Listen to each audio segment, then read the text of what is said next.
You're watching TVC News. Now, the World Sickle Cell Day is commemorated to highlight issues pertaining to its management and ways to avert deaths through the condition. Sickle cell anemia is a condition that occurs when some red blood cells become deformed and look like sickles, blocking blood flow to the hands and feet. It also destroys the spleen, which helps the body system fight diseases.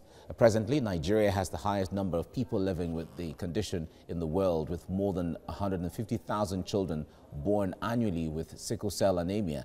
This means the country needs to step up awareness on sickle cell disease to avert unnecessary deaths and suffering for many.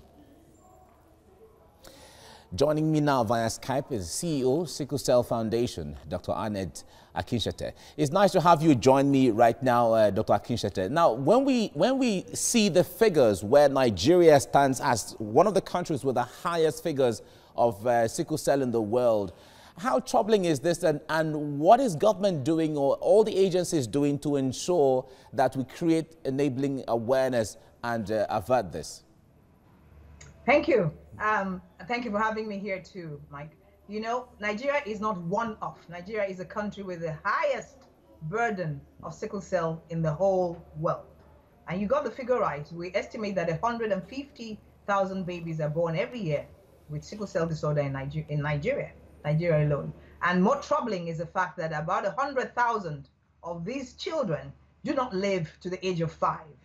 They die from a lot of illnesses, usually infections, before they reach the age of 5. So it is indeed troubling. And you got it right when you said that the disease is because of the shape of the cells. As the cells are like sickles, they block the vessels, and they block the vessels in all parts of the body, not only the hands and the legs. Now, what we're doing, you know, we in the sickle cell community, I'll call us, is we are advocating. That is what World Sickle Cell Day is about.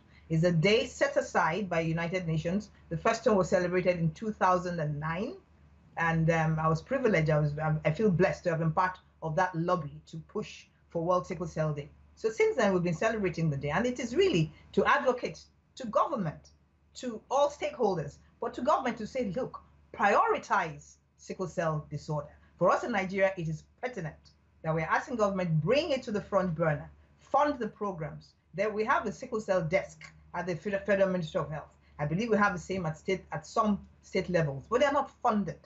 So you see, what has happened is we in the NGO community have moved in, because there's a gap, a yawning gap. We have moved in to try to fill that gap because sickle cell has obviously falling through the cracks. All right, now, Dr. Akinsete, let me ask this question. The point there is, yes, if we are seeking the attention of government and all agencies to sponsor and fund the advocacy, where do you start from really? How does that translate to bringing the numbers down? Okay, it's not only advocacy, and bringing the numbers of those, that is the prevalence, we call it in public health, is not really the issue. It's bringing the burden of this illness down. And it spans the entire spectrum, from prevention to treatment, to care, to support, and to cure. So because if you're ill and the illness is manageable, then it's not so much of a burden, but it is a burden because people are dying. It's a burden because the complications are dire. Many are stigmatizing, many are debilitating. Okay, for instance, a child with sickle cell can come down with stroke. So we want government to come up with policies that are comprehensive, and even legislation that are comprehensive, that address all these aspects of sickle cell disorder. All right, but now we must advocate. Yes, Dr. Akinsete, before I let you go, sorry for interrupting you, but before I let you go because of time, yes, what is the first step towards avoiding having a sickle cell anemia? Okay, that's a very common question, and what people normally postulate or propose is that, oh, persons who are carriers, if you know you carry the gene, do not have a child with someone else who has a gene. So what we're saying is, from early on, let's have newborn screening. Let everyone know what their genotype is long before they begin to get into relationships. So it's not when they're ready to walk off the altar, then they begin to say, okay, they should be penalized. Because I think there's a bill on the Senate floor now that says, that's calling for some kind of penalty for persons who are carriers. So we are advocating that we should know what genotypes are early on. Newborn screening in primary school age, secondary school age, long before they begin to have relationships. And more importantly, in fact, sickle cell is a genetic disorder. Remember, you get it from your mother and your father. It's not infectious. So let's bring out that information. Let's advocate. Let everyone come to, and there's a cure. Well, nobody's talking about the cure. It's expensive. All right. But we have it in Nigeria now. We in the Sickle Cell Foundation Nigeria have brought the bone marrow transplant center, established it, and it is a cure for sickle cell. And there's hope.